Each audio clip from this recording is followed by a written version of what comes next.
victim of a crime, you would naturally turn to your local police department. But what if you needed their help to investigate police abuse? Would they encourage complaints or discourage them?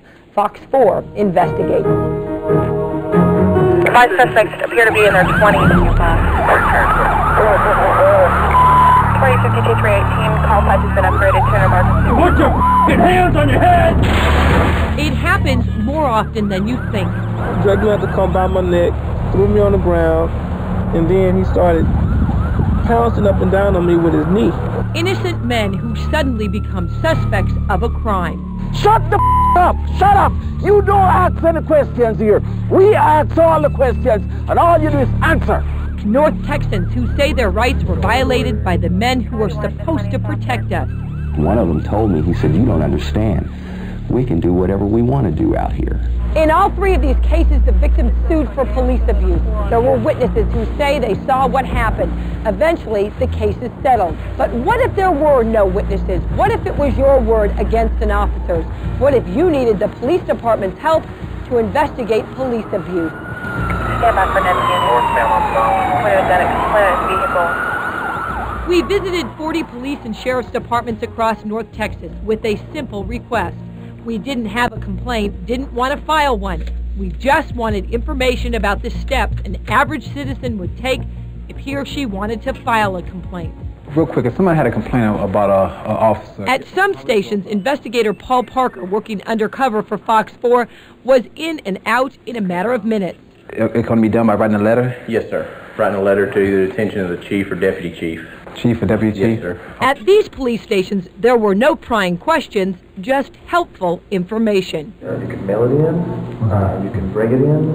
Okay. I mean, I can talk to you about it, and we can sit down and write it out right now. I mean, whatever's most convenient for you. These officers were courteous and helpful, but at other stations, Parker was met with hostility.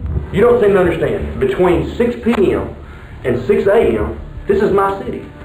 I'm in charge of this city. I'm in charge of every police officer that is on the street right now. When Parker wouldn't give any details, this officer refused to call in his supervisor. If you came in here all bloodied up because you're brutalized, whatever, that'd be a little different. We'd be paging lieutenants to come up. Some delivered an intimidating message. If you make a wrong statement on something that happened, they'll file on you. Okay. And then the officer can sue you. And this sergeant even took the law into his own hands. State law says, if I ask you for ID, you're the ID to me. And that's Texas law? Yes, sir, it is. It was a Thursday night when Paul Parker visited the Kaufman County Sheriff's Department. Even though Parker said he only wanted information about how to file a complaint, Sergeant Billy Valentine demanded details. You need to speak with me first. Who was the deputy? I just want to know, is it a form somebody can take, you know? I'll fill it out. No, there's nothing you can take. But that isn't correct information. The Kaufman County policy states a citizen can mail in a complaint, call the sheriff, or contact an outside agency to complain. Parker wasn't given any of those options. You need to speak with me. I'm the supervisor. I'm the one in charge. So it's not like on no internal affairs or nothing else, it just has to deal with... Right here's where it starts. I'm the internal affairs. I started internal affairs right here. Again, that isn't correct information. The sheriff says there is an internal affairs department, and it investigates citizen complaints. After 10 minutes, Parker decides to leave, but Sergeant Valentine isn't through with him. What is your last name? Do I really got to give you that? Yes, sir. Because if you don't tell me your name and birthday, I'm going to arrest you for failed ID to me. Arrest him? That's right. Sergeant Valentine threatens to arrest Parker for failing to identify himself.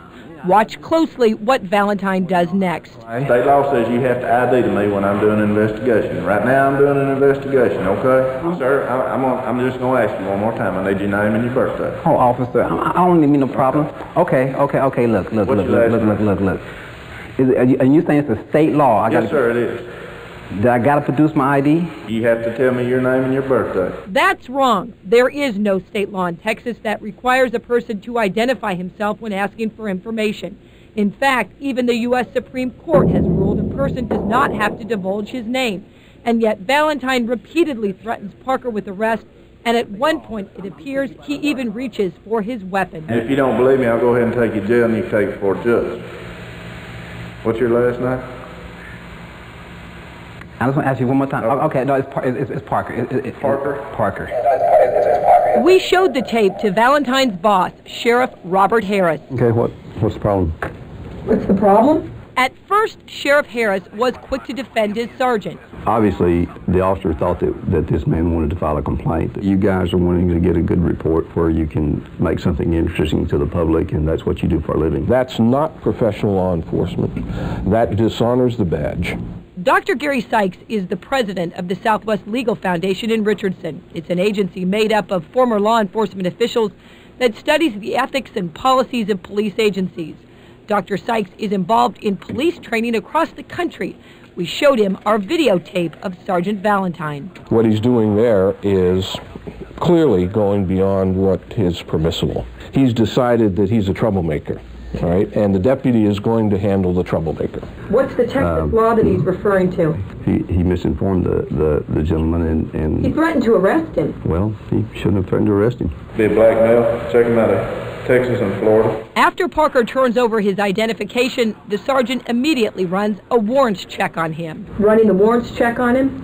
What was the purpose of that? Well, I guess he thought the individual had wanted to file a complaint and he was trying to make a report, and evidently he was wanting to see if the individual was wanted. I don't know why he did it. Based on what? I don't know why he did it. It's to intimidate him. I mean, there's no other reason to do that. He's not a suspect. He hasn't committed any unlawful act. After the warrants check comes back clear, Sergeant Valentine invites Parker to go into the back room to look at the law. Parker declines. There are a lot of good people out there who look at that and say, what that deputy did dishonors the rest of us. You know, there are people who've given their lives in this occupation to protect and serve, and how that deputy there treated that citizen really undermines all that they stand for. I walked in there just as a citizen exercising my rights, and I turned into a suspect right off the bat. Paul Parker says he's worked undercover investigating police abuse across the country, but this encounter in North Texas was one of the most frightening for him. Anytime an officer does that, you have to be very concerned, because if he'll just manipulate that small portion of the law, no telling what he may do about getting that back there in custody.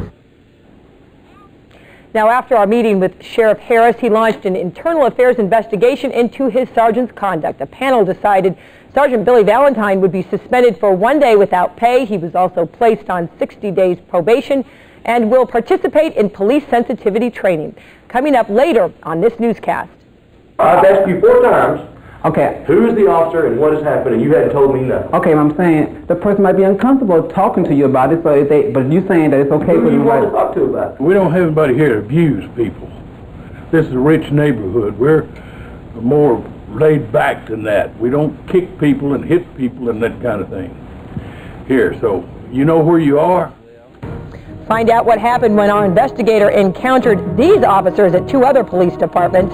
Becky Oliver, Fox 4 I-Team. On Fox 4 News at 9, the I-Team showed you a chilling example of law enforcement crossing the thin blue line. An innocent man was nearly arrested at gunpoint for simply asking a question. How did other police departments fare in our investigation? The I-Team's Becky Oliver joins us with more of her exclusive investigation. Becky. Good evening. Some tense moments at the hands of one officer, the type of officer we've been taught to trust.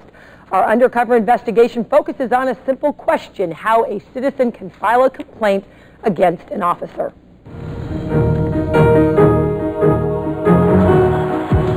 Just walking into a police station for most people can be intimidating. Now, imagine going to file a complaint about one of the officers who works there. In many departments we visited, the supervisors were courteous and played by the book. That's the address right there, and that's the main phone number that you can call if you have any questions. You needed an employee complaint form? Yes. Okay. There's the form. Okay, it's pretty much self-explanatory. But watch what happened when our undercover investigator, Paul Parker, walked into the TERRELL Police Department. I don't know their form. Parker says he doesn't want to give details. He just wants to know how to file a complaint against an officer. And if there's a complaint form, he can take home. But you're going to have to start with what happened, who, when, where, and how, or the procedure stops right here. But that's not the TERRELL Police Department policy. It specifically states a citizen can mail in a complaint, phone it in, or take a complaint form home with him. If you want to complain, officers, great, complain. But you're going to have to start with me, because you're not getting anywhere else until you tell me what happened, okay? Because that's my job. That's why I'm here. Okay, I'm saying that, you know, if an individual was harassed or abused by an officer, and they might be a little intimidated or uncomfortable coming in and speaking to another officer, they might just want to take a form and fill it out or write down a letter in regards to that. So that's not how it works. What you're asking for doesn't exist. Parker keeps asking if there's a form he can take, but this officer is not going to give it to him until Parker tells him what he wants to hear. I'm not refusing, officer. Yes, you are. I've asked you 4 times. Okay. Who is the officer and what has happened, and you hadn't told me nothing. Is there a number that somebody can call? You're going to get me when you call up here? You don't seem to understand. Between 6 p.m. and 6 a.m., this is my city. I'm in charge of this city. This is my city. We showed Police Chief Jeffrey Witt how his officer treated our investigator. That wasn't the correct procedure. The correct procedure is when someone comes in and asks for a form, if they want, they don't have to talk to you. You can give them the form and they can take it on. The way he talks, the tone of voice, I'm in charge, those kinds of things, I think can intimidate the average citizen and discourage someone from filing a complaint if there is a complaint. Dr. Gary Sykes is the president of the Southwest Legal Foundation in Richardson. It's an organization made up of former law enforcement officials that studies the ethics and policies of police agencies across the country. He says this officer's demeanor wasn't just discouraging, but unprofessional. Clearly, you know, turning around and constantly spitting in front of that person obviously communicates a kind of contempt for that person. That is rather embarrassing. I picked up on that. I do think that obviously we have some people need to be some training in that. Our next stop, the University Park Police Department. At this station, it appeared the lieutenant was going to cooperate with Parker's request for a complaint form. Would I be able to take this and go? Take this with me? Sure. Okay. At first, this lieutenant seems friendly and helpful, but watch how quickly that attitude changes when Parker declines to provide details. Can you enlighten me on what we're doing here before we get off into this? Because I'm not...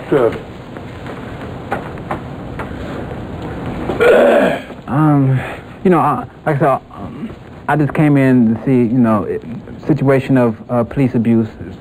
Somebody wanted to make a complaint. We don't have anybody here to abuse people. This is a rich neighborhood. We're more laid back than that. We don't kick people and hit people and that kind of thing here. So, you know where you are? Is this a university? Yeah, well, I mean, abuse can be any type of abuse, right? Verbal abuse or, you know, harassment doesn't have to be actually, you know, kicking somebody in the head. The lieutenant finally gives Parker a contact name in Internal Affairs, but he delivers it with this sobering message. If you make a wrong statement on something that happened, they'll file on you. Okay. And then the officer can sue you. And I'm not trying to intimidate you, okay? It's almost as if you're threatening them if in fact the investigation finds that there's no allegation. And technically that's not true. Now, it's one thing to inform that person about possible repercussions. It's another thing to emphasize it as part of taking the complaint. When Parker presses for the form again, the lieutenant changes his mind. Can I still get a form? No. No. All right. Did it happen here in the city? Ooh, you know, I really wouldn't want to, you know, I really wouldn't want to get into the particulars. See, that's the reason I'm not willing to help you, because you ain't telling me anything. As a department, are you receptive to citizen complaints? Absolutely, absolutely. University Park Police Chief Robert DIXON says he wrote the policy concerning citizen complaints. After watching our videotape, he believed our investigator confused his officer by being so vague. I think that the questions he asked this guy caused him to be very defensive and probably not react as I think he should have reacted. And the rich neighborhood comment? I don't think it'd be good to say, hey, we're a rich city out here, we don't hit people, you know. Well, the truth is, I don't have any physical abuse cases in a long, long, long while. but I know too it can happen. We want them to be educated. We want to educate the public on what's really going on. Our investigator Paul Parker has worked undercover across the country. He says what he observed firsthand with some North Texas law enforcement officers should concern all of us. I don't care if it's 1 out of 100. You can get that one department and you can be that victim. If one person's if rights are being violated, I feel all of our rights are being violated. So, you know, the public should really take a stance and really hold these officers accountable. Now, the TERRELL police chief says he disciplined his officer by removing him from his position as acting supervisor for 1 week and by providing counseling for him. Jeffrey Witt also conducted meetings with his staff to ensure that everyone knows the department policy. No one knows how many people file complaints against officers. That's one reason the Police Complaint Center believes we need independent citizen review boards to investigate complaints. During our investigation, we visited 9 counties in North Texas. They were Tarrant, Dallas, Collin, Denton, Hunt, Rockwall, Kaufman, Navarro, and Ellis counties. We visited stations in 29 cities. Now, keep in mind, different police agencies have different policies, but the information should be readily available for anyone who asks for it. Our investigator, Paul Parker, spent 9 evenings going undercover from city to city, county to county. Fox 4 helped pay for his expenses while in North Texas. Quite honestly, a piece of paper, if I was just going to get lost. File 13. A file 13? What's the file? Are police complaints really being tossed into the trash? We'll tell you about that, plus give you a report card on how all 40 stations fared in our exclusive investigation. Police departments are not real customer friendly, and they sometimes discourage people or see them as intrusions into their work when in fact the citizens are the reason they're there. Find out if all the police and sheriff's departments gave the correct information to our investigator. You may be surprised at the results as my special report continues tomorrow night beginning on Fox 4 News at 9. We want to hear from you on tonight's Fox 4 Investigates. You can read more about tonight's story and send us an email by logging on to kdfwfox4.com. Just click on to News and Fox 4 Investigates, and we'll see your law enforcement agency passed our simple test. While most North Texas officers are shining examples of law enforcement at its best, what Fox 4's I-Team uncovered is being called a dishonor to the badge. We found some officers who are sworn to serve and protect using intimidation tactics on an innocent man, and it's all part of an exclusive I-Team investigation. Reporter Becky Oliver joins us with more tonight. Becky. Good evening. Last night we showed you some chilling video of officer misconduct. The video is a result of an extensive investigation of North Texas police and sheriff's departments, and the results of our hidden camera story show half of the stations got a failing grade. It's a side of law enforcement they don't want you to see as Fox 4 investigates. We're now northbound on Solon, northbound. Stand by for another unit. Police abuse. It's a serious issue, but just how serious are police when it comes to taking complaints about their own department? We tested dozens of police and sheriff's departments to find out. At the Denton County Sheriff's Department, our investigator Paul Parker asks if a citizen can submit a complaint in writing. Quite honestly, a piece of paper, if I was just going to get lost. File 13. A file 13? What's the file? Trash can. At the Denton County Sheriff's Department, a citizen has the option of mailing in a complaint. So why would it end up in the trash? I'm not real happy with some of the things that